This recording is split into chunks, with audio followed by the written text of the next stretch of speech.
بسم اللہ الرحمن الرحیم نحمد اللہ تعالی ونصلی علی رسولہ الکریم اما بعد.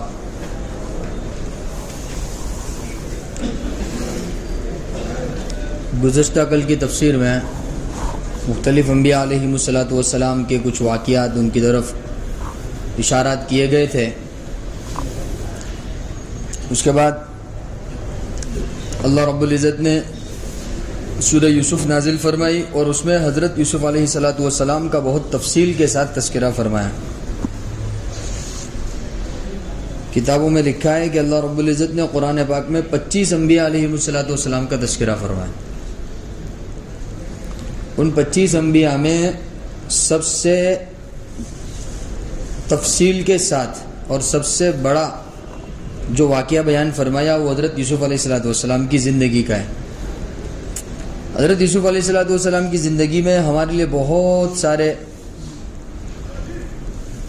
یوں سمجھیے کہ اللہ رب العزت کی رحمت سے با امید ہونے کے اسباب موجود ہیں. ایک تو ہونا نا امید اور ایک ہونا با امید. تو جب یوسف علیہ الصلاۃ والسلام کی زندگی کا مطالعہ کرتے ہیں، سورہ یوسف کو سمجھتے ہیں، تو اس میں یہ چیز بہت اچھی طرح کھل کر سامنے آتی ہیں کہ ایک ایمان والے کو اپنے پروردگار سے نا امید نہیں ہونا چاہیے. اور اس صورت کا آغاز یوں کہیے کہ محبت بھرے انداز میں اللہ رب العزت نے ارشاد فرمایا. حضرت یوسف علیہ الصلاۃ والسلام نے ایک خواب دیکھا ہے اور وہ خواب اپنے والد کو بیان کر رہے. گویا کہ بیٹا اپنے والد کو خواب بیان کر رہا ہے اور والد کے سامنے اس خواب کی تعبیر بالکل موجود ہے، لیکن انہوں نے بھی تعبیر نہیں بتائی. خواب تو انہوں نے یہ دیکھا تھا کہ یا ابت انی رأیت 11 کوکبا، کہ اے ابا جان میں خواب میں دیکھ رہا ہوں 11 ستارے، والشمس والقمر، اور چاند اور سورج، رأیتہم لی ساجدین، کہ جو میرے سامنے سجدہ ریز ہے. اب چونکہ حضرت یعقوب علیہ السلام وقت کے نبی تھے اور نبی جو ہوتے ہیں ان کو اللہ رب العزت کی جانب سے علم لدنی عطا کیا جاتا ہے، اور ایسے ہی حضرت یعقوب علیہ السلام کو تعبیر کا علم بھی حاصل تھا. خواب کی جو تعبیر بتلائی جاتی ہے نا، اس کا علم بھی حاصل تھا. تو چونکہ خواب سن کر حضرت یعقوب علیہ السلام کو اندازہ ہو گیا کہ بھئی یہ تو آگے چل کے کیا بننے والے ہیں، نبی بننے والے ہیں. یہ خواب کی تعبیر نہیں بتائی، کیونکہ جس کو نبی بنایا جاتا ہے اس کے راستے میں بہت سارے حالات آتے ہیں.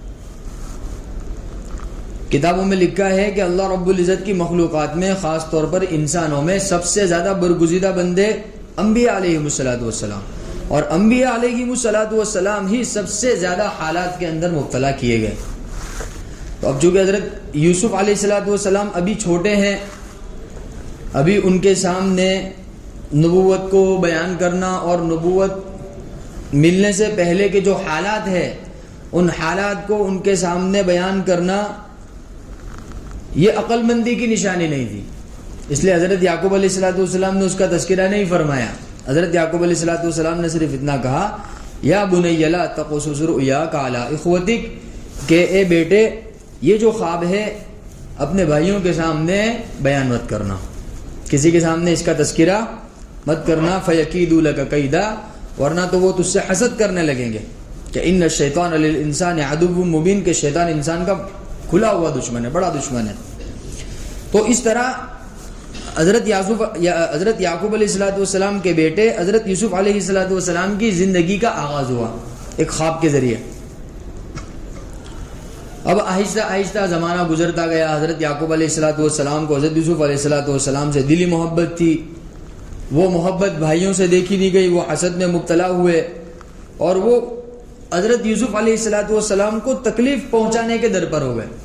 اور انہوں نے آپس میں مشورے کیے کہ بھئی یہ جب تک یوسف رہے گا وہاں تک یعقوب جو ہے وہ ہماری طرف متوجہ نہیں ہوئیں گے، اور جیسی ہم سے محبت ہونی چاہیے ایسی محبت نہیں ہوگی. لہذا یوسف کو کیا کر دو کہ ٹھکانے لگا دو، کہ یوسف کو راستے سے ہٹا دو تاکہ ابا جان ہم سے بھی ایسی محبت کرنے والے ہو جائے جیسے یوسف سے محبت کرتے ہیں. اس طرح کی ان کی آپس کی پلاننگ ہوئی، آپس کے ان کے مشورے ہوئے. اب جب مشورہ کرنے بیٹھے تو ایک نے رائے دی کہ اقتلوا یوسف، کہ بھئی یوسف کو کیا کر دو، قتل کر دو. ایک کہاوت ہے نا کہ نہ رہے بانس نہ بجے بانسری. تو وہ جو تھا بڑا شریر تھا، اس کے دل میں زیادہ نفرت تھی حضرت یوسف علیہ السلام کی، وہ زیادہ گویا کہ کٹر تھا. حضرت یوسف علیہ السلام کے قتل کا اس نے مشورہ دیا. دوسرے نے مشورہ دیا کہ ایسا کرو کہ یوسف کو ایسی جگہ بھیج دو جہاں سے اس کا واپس لوٹنا ممکن نہ ہو، بالکل ویران بستی میں، ویران علاقے میں اس کو ایسی جگہ ڈال آؤ، چھوڑ آؤ تاکہ وہ واپس گھر لوٹ کر نہ آئے. اور تیسرے نے یہ رائے دی کہ قال قائل منهم لا تقتلوا یوسف، کہ نہیں بھائی یوسف کو قتل تو نہ کیا جائے، ہاں البتہ کرنا ہی ہے تو ایسا کرو کہ کسی ویران کنویں کے اندر اس کو پھینک دو. قافلے آتے جاتے رہتے ہیں، جو بھی پانی لینے کے لیے اترے گا تو وہ کیا کریں گے، بعض السیارتی، کوئی قافلے والے آئیں گے تو وہ یوسف کو لے کر چلے جائیں گے. یلتقط ہو، وہ اچک لیں گے اس کو اور اپنے ساتھ لے کر چلے جائیں گے. تو ہمارا جو مقصد ہے وہ حاصل ہو جائے گا، لہذا قتل کرنے کی ضرورت نہیں ہے. ان کنتم فاعلین، اگر کرنا ہے تو یہ کر سکتے ہو. اور کہتے کہ یہ جس نے رائے دی تھی حضرت یوسف علیہ السلام کا سب سے بڑا والا بھائی تھا. بعض کتابوں میں اس کا نام لاوی بھی ہے، ساوی بھی ہے، بہت سارے نام لکھے ہیں. بہرحال تو انہوں نے پلاننگ کی کہ چلو یوسف کو اپنے کنویں میں پھینک دیتے ہیں. وہ بھائی اتفاق رائے، لیکن والد صاحب کے سامنے کچھ بات تو کرنی پڑے گی نہیں. تو انہوں نے آپس کے مشورے سے یہ طے کیا کہ بھائی اپنے والد صاحب کے پاس جاتے ہیں اور ان سے کہتے ہیں کہ بھائی آپ یوسف کو ہمارے ساتھ گھومنے کے لیے کیوں نہیں بھیجتے، آپ بھیجیے، کیا آپ کو ہم پر بھروسہ نہیں ہے. تو اس طرح کی بات لے کر وہ حضرت یعقوب علیہ السلام کے پاس پہنچے. اللہ پاک فرماتے قالو، وہ کہنے لگے یا ابانا، اے والد صاحب، ما لک، آپ کو کیا ہو گیا ہے، لا تأمنا علی یوسف، یوسف کے معاملے میں آپ کو ہم پر بھروسہ نہیں ہے. وَإِنَّا لَهُ لَنَاصِحُونَ، حالانکہ ہم تو یوسف کے خیر خواہ ہیں. کیا کہہ رہے ہیں، ہم یوسف کے خیر، حالانکہ پیچھے پلاننگ کیا ہوئی ہے ان کی، ایک نے تو مشورہ دیا تھا کہ قتل کر دو، ایک نے مشورہ دیا تھا کہ شہر بدر کر دو، ایک نے مشورہ دیا کہ بھئی اس کو کنویں میں پھینک دو. تو یہ مشورہ دینے والے وہ خیر خواہ کیسے ہو سکتے ہیں؟ لیکن وہ حضرت یعقوب علیہ السلام کے سامنے یہ بات بنا لے، وَإِنَّا لَهُ لَنَاصِحُونَ، ہم تو یوسف کے خیر خواہ ہیں. أَرْسِلْهُ مَعَنَا غَدًا، آئندہ کل ہمارا پلان ہے، ہم پکنک پہ جانے والے ہیں، آپ یوسف کو ہمارے ساتھ بھیج دو. یرتع، وہ بھی ہمارے ساتھ تھوڑا ٹہل لے گا، گھوم لے گا، پھر لے گا، ویلعب، کھیل لے گا. وَإِنَّا لَهُ لَحَافِظُونَ، ہم اس کی پہرے داری بھی کر لیں گے، نگرانی بھی کر لیں گے، حفاظت کر لیں گے. حضرت یعقوب علیہ السلام نے بہت اچھی بات ارشاد فرمائی، کیونکہ نبی تو نبی ہوتا ہے نا، نبی سب سے زیادہ عقل مند ہوتے ہیں. تو حضرت یعقوب علیہ السلام سمجھ گئے کہ اچانک اتنی محبت کہاں سے جاگ گئی کہ یوں بھی کہہ رہے کہ انا لہو لناصحون، ہم تو یوسف کے خیر خواہ ہیں، انا لہو لحافظون، ہم تو یوسف کی حفاظت کرنے والے ہیں. اب تک تو کوئی خیر خواہی اور حفاظت والا کوئی عنصر نظر نہیں آیا، اچانک یہ باتیں کرنے لگے. حضرت یعقوب علیہ السلام سمجھ گئے، وہ کہنے لگے انی لیحزن ان تذهبوا به، کہ تمہارا یوسف کو لے جانا یہ مجھے غمزدہ کر دے گا، کہ یوسف کی جدائی مجھ سے برداشت نہیں ہوگی، اس کو رہنے دو یہاں پر، مت لے جاؤ تم. اور پھر ساتھ ساتھ میں تم لے جاؤ گے تو مجھے اس بات کا خوف ہے، وَأَخَافُ أَن يَأْكُلَهُ الذِّئْبُ، مجھے اس بات کا خوف ہے کہ بھیڑیا کہیں اس کو کھا نہ جائے. اب اس آیت کریمہ کی تفسیر میں ہمارے استاذ نے ایک بات بتلائی تھی کہ اللہ رب العزت نے یہاں یوں کہا کہ اخافو، حضرت یعقوب نے فرمایا کہ مجھے خوف ہے اس بات کا کہ بھیڑیا اس کو کھا جائے گا. اب بھیڑیا کوئی بھی ہو سکتا ہے، 4 پاؤں والا بھی ہو سکتا ہے یا 2 پاؤں والا بھی ہو سکتا ہے. اب حضرت یوسف علیہ السلام کو جس بھیڑیے نے کھایا وہ کون تھا؟ وہ 2 پاؤں والا تھا. وَأَنْتُمْ عَنْهُ غَافِلُونَ، اب حضرت یعقوب علیہ السلام تو نبی ہے نا، تو نبی تو عقل کے ذریعے اشارہ کرتے ہیں، سمجھدار کے لیے اشارہ کافی ہوتا ہے. تو مجھے اس بات کا خوف ہے کہ بھیڑیا اس کو کھا جاوے اور تم غفلت میں ہو. تو کہنے لگے لئن اکلہ الذئب ونحن عصبہ، اب وہ سمجھ نہیں پائے حضرت یعقوب علیہ السلام کیا کہنا چاہتے. کہنے لگے اگر بھیڑیا یوسف کو کھا جاوے حالانکہ ہم موجود ہو، یہ کیسے ہو سکتا ہے؟ انا اذا لخاسرون، اگر ایسی صورت میں تو پھر ہم بڑے خسارے میں پڑ جائیں گے. لیکن چونکہ وہ بیٹوں کی تمنا تھی، ان کی گزارش تھی، تو حضرت یوسف علیہ السلام نے اجازت دے دی کہ چلو لے جاؤ، لیکن حفاظت کے ساتھ اس کو واپس لانا. بہرحال فلما ذهبوا به، حضرت یوسف علیہ السلام کو لے کر چلے گئے. واجمعوا، اور انہوں نے اس بات پر اتفاق کر لیا ان يجعلوه في غيابة الجب، کہ بالکل ویران کنویں کے اندر اس کو کیا کر دیں گے، ہم پھینک دیں گے. انہوں نے ایسا ہی کیا. راستے کے اندر حضرت یوسف علیہ السلام کے ساتھ انہوں نے بہت زیادہ بدتمیزی کا معاملہ کیا. حضرت یوسف علیہ السلام کو پیچھے سے مارنے لگے, حضرت یوسف علیہ السلام کے ہاتھ پیر باندھ دیے اور حضرت یوسف علیہ السلام کو تانے دینے لگے. حالانکہ حضرت یوسف علیہ السلام کتابوں میں لکھا اس وقت تو بہت چھوٹی سی عمر تھی, 11-12 سال کی عمر تھی, کوئی بڑی عمر نہیں ہوتی ہے. بالکل حضرت یوسف علیہ السلام کے لیے بڑی آزمائش کی گھڑی تھی. تو وَأَوْحَيْنَا إِلَيْهِ, جب حضرت یوسف علیہ السلام کو انہوں نے کنویں میں پھینک دیا, اللہ نے حضرت یوسف علیہ السلام کو وحی بھیجی. وَأَوْحَيْنَا إِلَيْهِ لَتُنَبِّئَنَّهُم بِأَمْرِهِمْ هَذَا وَهُمْ لَا يَشْعُرُونَ, کہ حضرت یوسف علیہ السلام حالانکہ اس وقت چھوٹے تھے, حفاظت کے طور پر جبریل امین کو بھیجا گیا ان کی تسلی کے لیے. جیسے ہی بھائیوں نے کنویں میں حضرت یوسف علیہ السلام کو پھینکا ہے, کہتے ہیں قدرتی طور پر اللہ کی جانب سے گویا کہ ایک چٹان اوپر کی جانب آ گئی, جس پر حضرت یوسف علیہ السلام آرام سے اس کے اوپر گویا کہ اتر گئے, بیٹھ گئے, اور حضرت جبریل امین کو اللہ رب العزت نے ان کی تسلی کے لیے بھیج دیا. بہرحال اس کے بعد بھائی اب واپس ہوئے, گھر پہ لوٹے. اب وہ گھر پر جا کر کیا جواب دینا ہے؟ والد صاحب سے تو کہا تھا لہو لناصحون, ہم تو یوسف کے خیر کا ہے, انا لہو لحافظون, ہم تو یوسف کی حفاظت کرنے والے ہیں. اب اچانک یوسف غائب ہے تو کچھ نہ کچھ تو بات بنانی پڑے گی. تو اللہ پاک فرماتے جاءوا اباہم عشاء یبکون, کہ وہ لوٹے رات کو روتے ہوئے لوٹے. جھوٹ موٹ کا روتے نا لوگ, ایسا ہو گیا ویسا ہو گیا, تو ایسے روتے آئے. اللہ پاک نے بھی ایسا ہی انداز اختیار کیا, جاءوا اباہم عشاء یبکون. ہاں وہ روتڑی ہوتا ہے نا, رونے والے انداز میں, کہ وہ حضرت یعقوب علیہ السلام کے پاس. ایک تو جب حضرت یعقوب علیہ السلام کے سامنے بہانہ بنایا تھا, جب حضرت یعقوب نے ان کو اشارہ کیا تھا کہ مجھے خوف ہے کوئی بھیڑیا نہ کھا جائے, تب نہیں سمجھ پائے. اب واپس وہی بالکل جھوٹ موٹ کے انداز میں حضرت یعقوب علیہ السلام کے پاس آئے. قالوا یا ابانا, کہنے لگے اے والد صاحب, انا ذهبنا نستبق, ارے ہم تو دوڑ لگانے گئے تھے. وترکنا یوسف عند متاعنا, اور یوسف کو ہم نے سامان کے پاس چھوڑ دیا تھا. فاکلہ الذئب, اچانک بھیڑیا آیا اور اس کو کھا گیا. کتنی آسانی کے ساتھ بول دیا. اب سامنے کون ہے؟ وقت کے نبی ہے, حضرت یعقوب علیہ السلام ہے, حضرت ابراہیم علیہ السلام کے پوتے ہیں, اتنے اونچے درجے کے نبی, اور ان کے سامنے تم نے اتنی آسانی کے ساتھ کہہ دیا کہ ہم دوڑنے کے لیے گئے تھے, یوسف کو ہم نے سامان کے پاس چھوڑ دیا, بھیڑیا آیا اور کھا کے چلا گیا. فاکلہ الذئب. اچھا, اور ساتھ میں کہہ بھی رہے وما انت بمؤمن لنا ولو كنا صادقین, ہاں آپ تو ہمارے پر بھروسہ نہیں کرو گے اگر جو ہم سچ بول رہے ہو.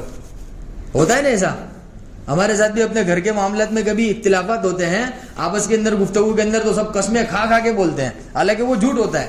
تو یہ بھی ایسا ہی کہہ رہے وما انت بمؤمن لنا, ہاں آپ تو ہمارا بھروسہ نہیں کرو گے. ولو كنا صادقین, اگر جو ہم سچ ہی کیوں نہ بول رہے, ہم تو کتنی قسمیں کھا لے ہوئے, تم تو ہمارا بھروسہ کرو گے اتنی. تو اور پھر دلیل کے طور پر کیا کرنے لگے, اللہ پاک فرماتے وجاءوا علی قمیصہ بدم کذب, حضرت یوسف علیہ السلام کا جو کرتا تھا اس کرتے پر جھوٹ موٹ کا خون لگا کر وہ حضرت یعقوب علیہ السلام کے سامنے پیش کرنے لگے. دیکھو یہ یوسف کا کرتا ہے, خون سے لت پت ہے. اب وہ ایک بے وقوفی ان سے یہ ہو گئی کہ وہ کرتا بالکل اکھا کے اکھا صحیح ثابت, وہ خون میں لت پت پیش کرنے لگے. حضرت یعقوب علیہ السلام نے فرمایا بل سولت لکم انفسکم, جھوٹ بولتے ہو, تمہارا بھیڑیا اتنا عقل مند تھا کہ اس نے یوسف علیہ السلام کا کرتا اتارا پھر حملہ کیا. کہتے ہیں نا کہ جب آدمی جھوٹ بولتا ہے تو وہ اپنے جھوٹ میں خود پھنس جاتا ہے. تو کہ فاکلہ الذئب وما انت بمؤمن لنا ولو كنا صادقین وجاءوا علی قمیصہ بدم کذب, اللہ پاک بھی فرماتے جھوٹ موٹ کا خون لگا کر لائے. تو حضرت یعقوب علیہ السلام قال بل سولت لکم انفسکم امرا, ارے تم چپ بیٹھو, تم نے اپنی طرف سے ایک بات بنائی ہے. جیسے ہم اپنی بھاشا میں کہتے ہیں, کیا کہتے ہیں, کس کو بناتے ہو, بے وقوف سمجھتے ہو.